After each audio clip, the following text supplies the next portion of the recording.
Good morning, boys and girls. I hope you had a great day yesterday. And today, we're going to do kind of the same thing we did yesterday. We're going to go over these slides, and then you'll have a pair deck to do. Okay, so today we're going to be talking about expository text, which is this one's an informational text. So it has main idea and key details. It gives facts about a real topic and uses text features to explain the topic. So today we're going to be looking at text features. Now, authors have to decide if they want to use labels or a diagram to give information. So look at this poster, and at the top you'll see a barn. Okay, and the barn, why an author may want to use a diagram with labels instead of describing it with words is because it's easy to read that way. So you know the barn, and then it's pointing to different pictures on the parts of the barn, and that helps the reader to just get a visual clue about it. Okay, remember, captions can give details about a picture too. It is important to read a caption carefully to understand the information in the photo. So if you look down at the bottom, there's a picture of it looks like a mountain and then the sun and clouds. So the caption's right at the bottom. So the photo's at the top and the caption's at the bottom. Okay? And then look at the heading in the book at the top. Remember, headings are titles for the different sections in the text. So good readers use the headings to set a purpose for the reader when they're about to come to the section. So let's say, for instance, that said sunflowers, and then you would know that section would be about sunflowers. Okay, so today we will find a purpose of one text feature by locating and rereading the information, because this will help us understand the information the author is explaining. So how are you going to be successful today? Well, by identifying a correct text feature, rereading the information, and then think about the reason why it was included. All right, so this is not in your book today. This is just one that I have, so you won't find this in your white book in case you were looking for it today. All right, so photos.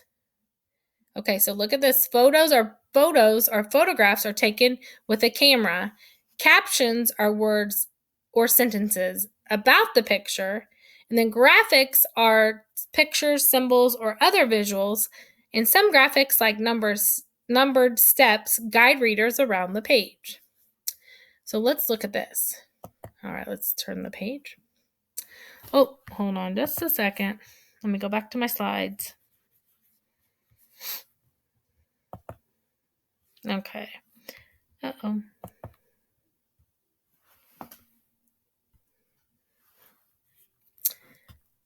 I'm sorry, boys and girls. Hold on. I'm trying to get to the right slide here. Okay. All right. So if you look at the table of contents on the side, this just tells us what page certain information starts on.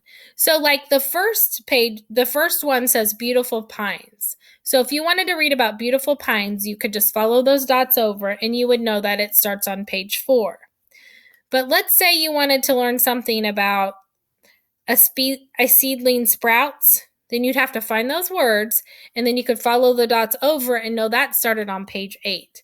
So this is just helpful when you're wanting to just find just a little bit of information about something, and so you don't have to read the whole text. It'll tell you which page to look at. Okay, so beautiful pines. Pine trees are known for their long, thin leaves called needles. Pine trees are evergreens, so their needles stay green year-round. These beautiful trees are found in forests, parks, and maybe even in your yard. More than 150 different kinds of trees belong to the pine family. They all have the same basic life cycles. Let's look at the life cycle of the short-leaf pine tree. Okay, so let's go over and look at this map.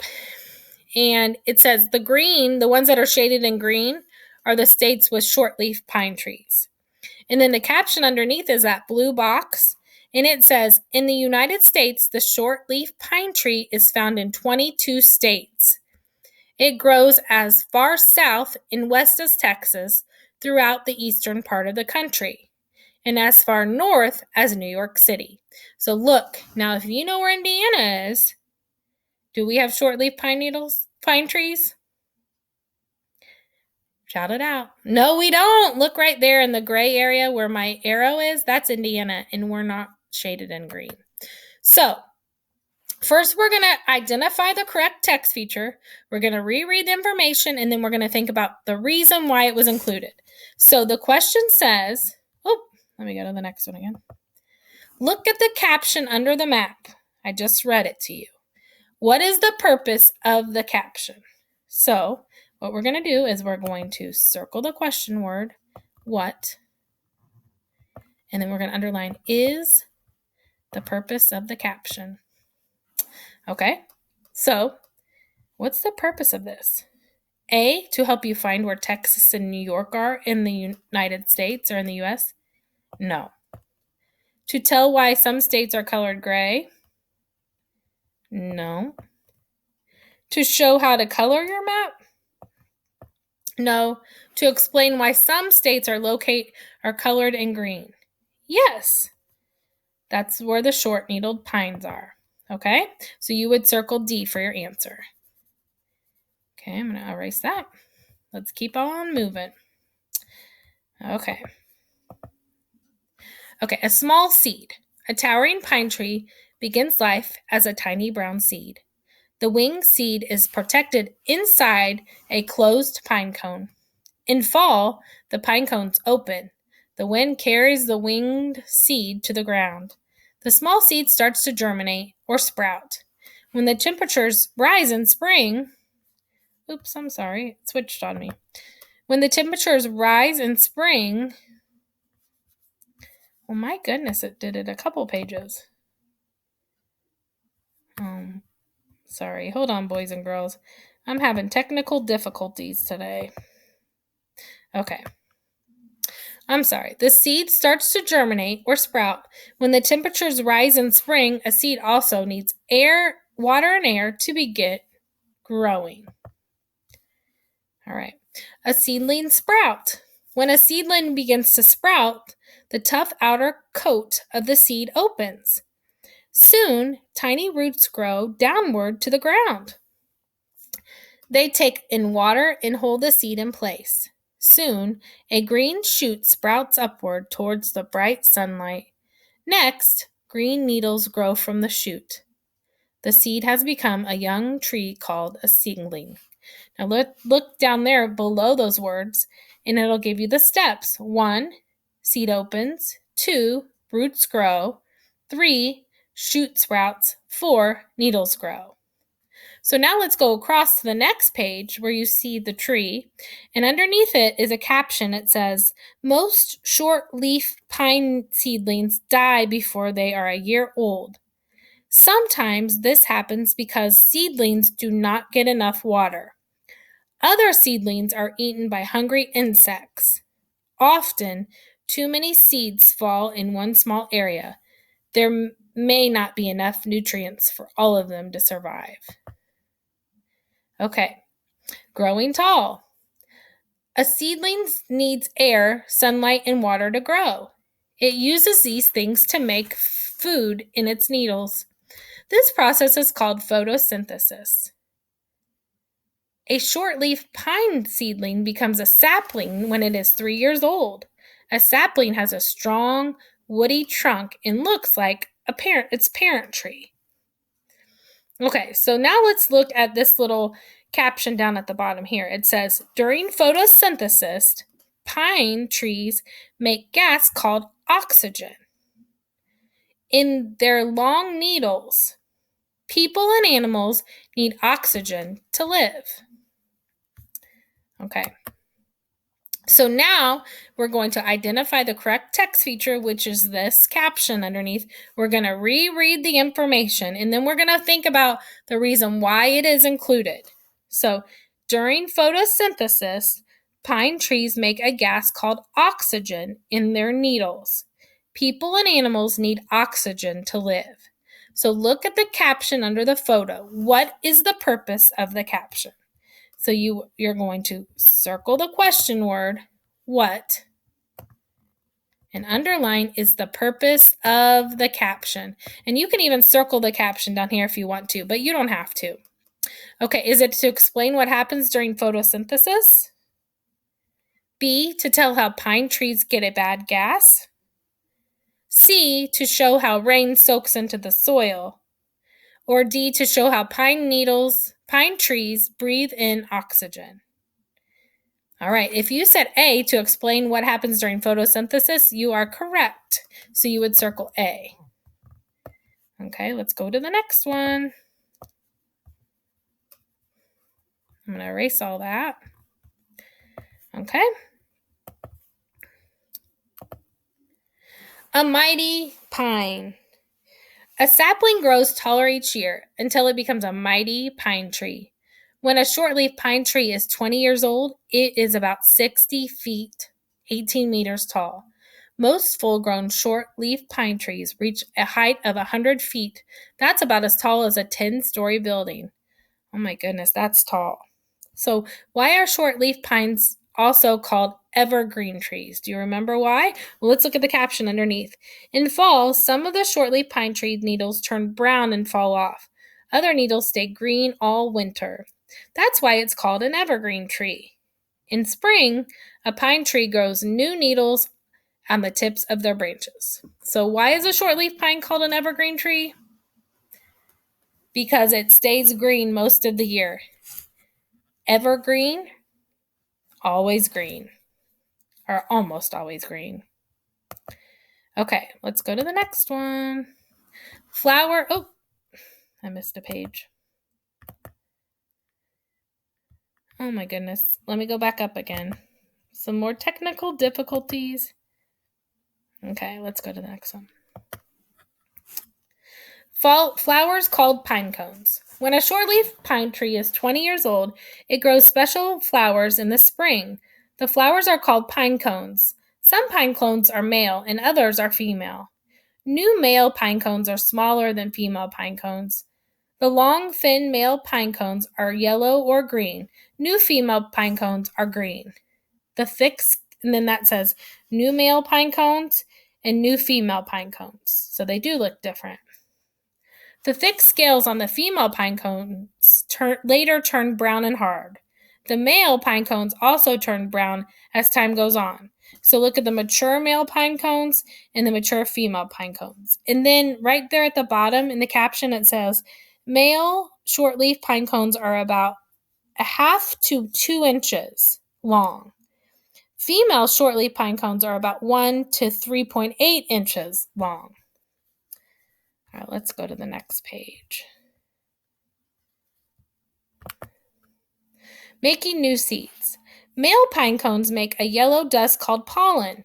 The wind blows some of this pollen into the open scales of the female pine cones.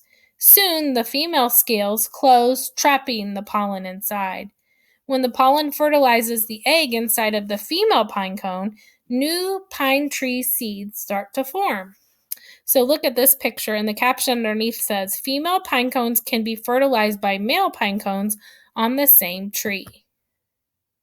Flying free. Oh, I love these when these are out. When the new seeds are fully grown, the scale on the female pine cone open. In late October, these winged seeds begin falling to the ground. The long wings help the seed float away from the shade of a new parent tree. The seed needs plenty of sunlight to grow. I think these look like kind of like whirlybirds or kind of like helicopter tops. And then down at the bottom, the caption says, some female pine cones, such as these found on the jack pine in the lodgepole pine trees, need heat to open. Forest fires create enough heat to open these pine cones and allow their seeds to fall out. The cycle begins again. So let's look at the caption where it says, most adult shortleaf pine trees are cut down for lumber when they are about 35 years old. It's hard to find a shortleaf pine tree that is more than 100 years old. However, a 314-year-old shortleaf pine was discovered in Arkansas not long ago. Ooh, that's cool. The cycle begins again. After a long winter, pine tree seeds sprout in spring. In time, they grow into tall adult trees. These mighty pines provide homes for animals. Their long green branches give shade to hikers and campers on sunny days. During its life cycle, the short-leaf pine tree makes our world a more beautiful place to live. So, what does the author think about short-leaf pine trees?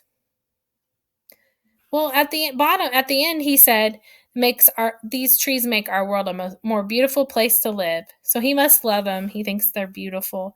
And they give us shade. They give animals shade too. Okay, so this is the life cycle of a short-leaf pine tree. So you can kind of look at that. It's a seed, then seedling, sapling, and then a mature tree. There's all kinds of fun facts about the pine trees. One of the tallest pine trees in the world, named Boogerman tree, is still growing in the Great Smoky Mountain National Park. The white pine stands 186 feet tall. Wow. Certain pine trees are endangered in some states. This means the trees are in danger of dying out, or no longer existing. The short-leaf pine is an endangered tree in Illinois. Some farms grow pine trees that will become Christmas trees. That's what I always do, cut down my tree in the wintertime for a Christmas tree. In the United States, 500,000 acres of farmland are used to grow Christmas trees. And then the last one says the longest pine cone in the world grows on the sugar pine tree. Some of these large female pine cones are up to 21 inches. That's almost 2 rulers long. Sugar pine trees grow in the mountainous areas of the western United States. And then this book, if you ever took this book and you wanted to read more information and you didn't understand a word, like a definition of a word, there's a glossary in this book to help you to know the definition of some of the words that might be harder in the story. But we won't go over those today. And then at the end of the book, it gives you more books to read about pinecone trees, and it gives you an index and other books to read. So just giving you some more information. So now it's your turn, okay? You're going to see a slide something like this. Some of yours will look like these. Some of them might look a little bit different. But you're going to look at the graphic, and you're going to tell what is the purpose of the numbered steps. This will be on your Pear Deck. So is it A, to explain how a seed opens up? B, to show the steps of how a pine tree grows? C, to tell why pine trees have needles?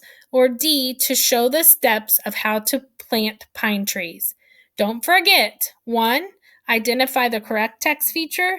2, reread the information. And 3, think about the reason why it is included and answer the question. Okay? So after you're done with that in Pear Deck, you'll still do I read, and you will do I read, and then you can do My Honor Epic. All right, so I hope you guys have a great day, and I hope you get to play out in the snow again today if you want to, or you get to be kind of snuggly today. Okay, I enjoyed reading this